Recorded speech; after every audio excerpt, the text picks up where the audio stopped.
Hello fellow explorers, and welcome back to Discovery Odyssey. I'm your guide on this incredible journey into the unknown, where we uncover the world's most breathtaking and bone-chilling secrets. Today, we're focusing on a single, extraordinary place, Oymyakon, Russia, the coldest permanently inhabited settlement on Earth.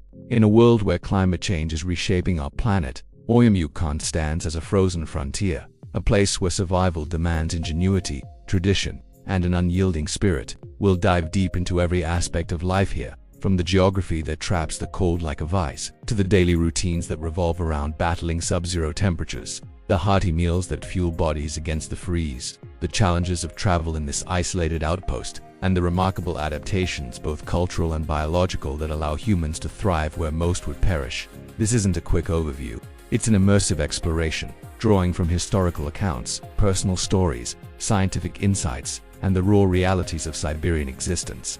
So, bundle up virtually, grab a hot drink, hit that subscribe button, turn on notifications, and let's embark on this frosty odyssey into the heart of the pole of cold. First, let's set the scene with Oymyakon's geography and climate, the very forces that make it the coldest inhabited place on our planet. Oymyakon is a rural locality, or selo, in the Oymyakonsky district of the Sakha Republic, situated in the Yano-Oymyakon highlands along the banks of the Indigerka River.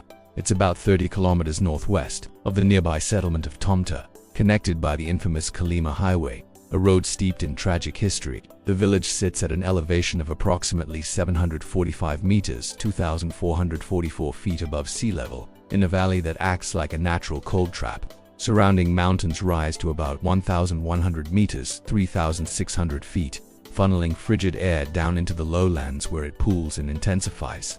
This topographic feature, combined with the region's distance from moderating ocean influences, Oymyakon is over 3,000 kilometers from the nearest coast, creates an environment of unrelenting cold. The ground here is locked in continuous permafrost, a layer of frozen soil that extends hundreds of meters deep and never thaws, even in the brief summer months. This permafrost shapes everything from building construction to agriculture or the lack thereof. Winters in Oymyakon are brutally long and severe, stretching from late September to mid-April, with temperatures commonly plummeting below freezing for over 7 months a year.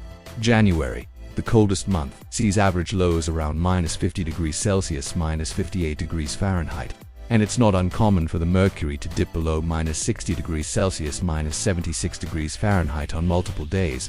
The Siberian High, a massive anticyclone that dominates the region in winter, brings clear skies and calm winds, allowing radiative cooling to drop temperatures even further. Polar nights add to the misery, with daylight shrinking to just a few hours in December and January, plunging the village into extended darkness that can sap morale and disrupt circadian rhythms. Yet, summers offer a stark contrast, albeit brief. Historically, Oymyakon's name derives from the Oymyakon River, possibly from even words meaning unfrozen patch of water or place where fish spend the winter, hinting at a thermal spring that remains liquid year-round, a rare oasis in this frozen world. This spring attracted early reindeer herders, and the area has been inhabited for centuries by indigenous peoples like the Yakuts and Evens, who are Turkic and Tungusic ethnic groups, respectively. The Yakuts, who make up the majority, migrated to the region around the 13th century, bringing with them traditions of horse and cattle breeding suited to the cold. European Russians arrived later, during the expansion of the Russian Empire, but it was the Soviet era that profoundly shaped modern Oymyakon. In the 1930s, Stalin's gulags dotted the landscape, with prisoners forced to build the Kolyma Highway, nicknamed the Road of Bones because the remains of thousands of deceased laborers were buried beneath it. Estimates suggest 250,000 to 1 million people perished during its construction, a grim legacy that still haunts the region. The population peaked at around 2,500 in past decades but has dwindled to 462 as per the 2010 census, with estimates now ranging from 500 to 900. Many are Orthodox Christians, non-religious, or followers of traditional II faith and shamanism. The economy revolves around fur trading, ice fishing, reindeer herding, cattle breeding, hunting, gathering, and logging. There's no large-scale industry. Life is subsistence-based, with residents relying on local resources to endure. Tourism is emerging, drawing adventure seekers for reindeer hunts, ice fishing, and visits to hot springs or the annual Pole of Cold festival in nearby Tomta, which celebrates Yakut and Evan culture with traditional cuisine and performances. Now, let's delve into the heart of our exploration, the daily routines of Oymyakon's residents. Life here is a meticulously orchestrated dance with the elements. where every action is calibrated to minimize exposure to the cold. Mornings begin early, often in the dim twilight of winter, with the first task being to stoke the fires. Most homes are heated by wood-burning stoves or coal-fired systems, and firewood, primarily larch, is a precious commodity. Families might burn over 100 cubic meters of wood per household each winter, chopping and storing it in summer to ensure supply. The sound of axes splitting logs echoes through the village in warmer months, a preparatory ritual for survival. Once the stove is roaring, breakfast is prepared, simple, calorie-dense fare to kickstart the metabolism against the chill. A typical morning might involve boiling water for tea or coffee, often laced with milk from local Yakut cows, which are bred for their resilience and ability to forage in snow. These cows produce rich, fatty milk that's essential for nutrition in a place where fresh produce is scarce. Breakfast could include stroganoff, thin shavings of frozen raw fish, like whitefish or salmon, seasoned with salt, or slices of frozen reindeer meat, eaten raw for its vitamins and quick energy. Horse liver, raw and frozen, is another staple, prized for its iron and nutrients. Bread, if available, is baked at home or sourced from the small village shop, perhaps spread with butter or jam preserved from summer berries. After breakfast, the day's work begins. For many, this means tending to livestock. Yakut horses, small and sturdy, are left to graze on sparse tundra, digging through snow with their hoofs, a behavior called tebenovka. Cows are kept in uninsulated barns, but when temperatures drop below -30 degrees Celsius, they're moved to warmer shelters at -10 degrees Celsius to -15 degrees Celsius to prevent frostbite. Herders like Evdokia, a 63-year-old cow farmer with 47 animals, rise early to milk cows by hand, a task that requires thick gloves to avoid freezing fingers. She restores the indigenous Yakut breed, earning about €150 a month without government aid, highlighting the economic hardships. Reindeer herders, often from the Even community, venture into the valleys on snowmobiles or skis, checking on herds that number in the hundreds at bases like Asitam. Hunting is another routine, with men setting traps for sable, fox, or hare, whose furs are traded for income. Women and elders might focus on household chores, mending clothes, preparing meals, or fetching water. Running water is a luxury few have. Most homes lack plumbing because pipes freeze solid in the permafrost. Instead, residents haul water from the Indigirka River or unfrozen springs, carrying it in buckets that must be brought inside quickly before it turns to ice. In -60 degrees Celsius, two men might be seen hurrying with pails, their breaths forming thick clouds. Indoor temperatures vary. While stoves keep living areas warm, floors remain chilly, and outhouses, wooden huts with a hole in the ground, are the norm for sanitation. Visits to these are brief and bundled, as exposure risks frostbite in intimate areas.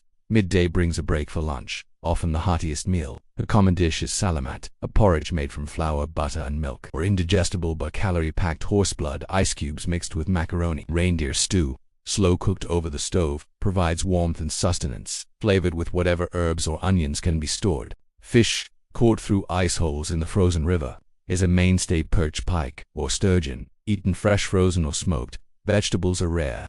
Potatoes or cabbage might be preserved, but the diet is overwhelmingly carnivorous, high in fats to generate body heat. Biologists note that this diet aligns with physiological needs. High protein intake boosts metabolism, producing more internal warmth, while fats insulate against heat loss. Afternoons continue with work or errands. The village shop stocks basics like canned goods, bread, and vodka, cheap and potent, often used for warmth and social bonding. Children attend the local secondary school, founded in 1931 and named after Nikolai Krivoshapkin, with about 107 students in small classes. Lessons in chemistry, math, or history proceed unless temperatures fall below -55 degrees Celsius, when classes are cancelled to protect young lungs from the biting air. Students bundle in layers, fur hats, scarves, and camas boots made from reindeer skin.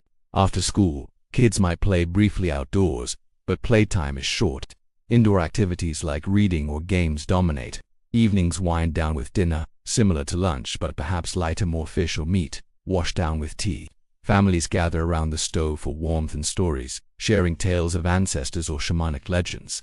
Bedtime comes early, with heavy blankets and fur pelts for insulation. Sleep is crucial for recovery, as the cold taxes the body constantly. On weekends or festivals, routines shift. The Pole of Cold Festival in Tomta features cultural displays, reindeer races, and communal feasts, fostering community bonds, essential for mental health and isolation. Now, let's explore meals in greater depth. as food is not just sustenance but a cultural anchor in Oymyakon. The carnivorous diet is a necessity born of the environment. Permafrost prevents crop growth, so residents rely on what the land provides: meat, fish, and dairy from cold-adapted animals. Breakfast might feature kielbasa sausage made from horse or reindeer, paired with black bread and strong tea. For lunch, a favorite is yukalad fish strips or stroganina, where frozen fish is sliced thin and dipped in salt or sauce. This raw consumption preserves vitamins lost in cooking, vital for preventing scurvy in a vitamin C scarce region. Dinner could include besh barmak, a Yakut dish of boiled horse meat served with noodles, or thick soups like ukafish soup simmered with potatoes if available. Horse blood is utilized fully, frozen into cubes and added to dishes for iron, or drunk fresh for energy. Dairy plays a key role. Kumi's fermented mare's milk is a probiotic-rich drink, while Sorat sour milk and cheeses provide calcium. Berries gathered in summerlingen berries. Cloudberries are preserved as jams or compotes, adding rare sweetness.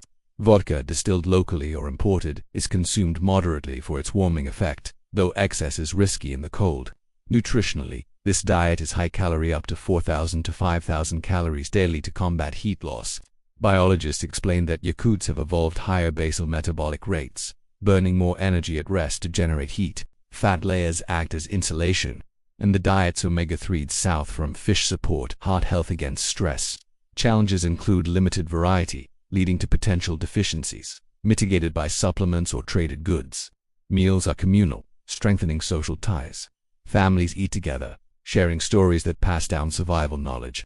Travel in Oymyakon is a saga of peril and preparation, far from casual outings. The village is isolated, 1,000 kilometers from Yakutsk, the nearest city with medical facilities. The Kolyma Highway, or Road of Bones, is the lifeline, a 1,219-mile stretch from Magadan to Nizhny Bestdayak, built by Gulag prisoners in the 1930s-50s, with countless deaths embedded in its foundation. In winter, the road is a frozen ribbon through taiga, navigable by 4x4 vehicles or trucks, but blizzards can strand travelers. To reach Oymyakon, adventurers fly to Moscow, then Novosibirsk, and on to Yakutsk. From there, a 3-day road trip north covers the distance, crossing frozen rivers like the Lena. Budget travelers join group tours to share costs, avoiding pricey private packages. Vehicles must be winterized, engines run continuously below -50°C to prevent freezing, doubling fuel use. Heated garages shelter cars at night, if not flamethrowers thaw pots. Snowmobiles are common for local travel, zipping to hunting grounds or reindeer bases. Planes don't land in winter due to ice.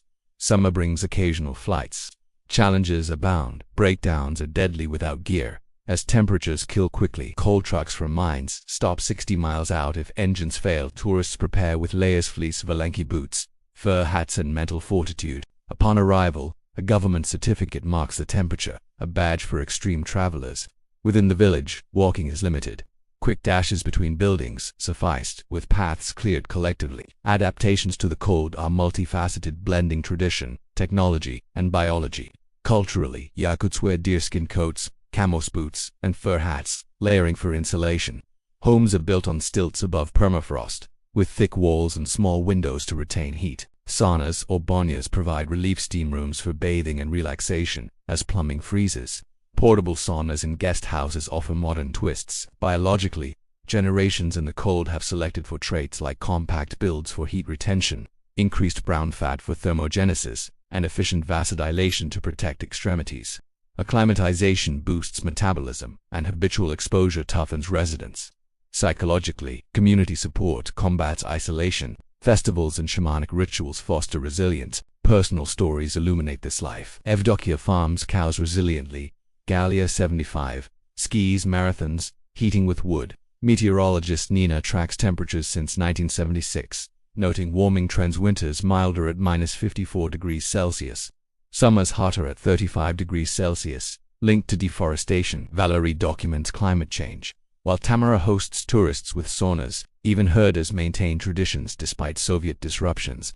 In conclusion, Oymyakon embodies human tenacity, where routines, meals, and travel are woven into a tapestry of survival. As our planet warms, this frozen haven offers lessons in adaptation and sustainability.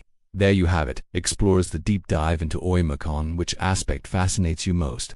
Comment below, like, share, subscribe, and keep exploring. See you on the Odyssey.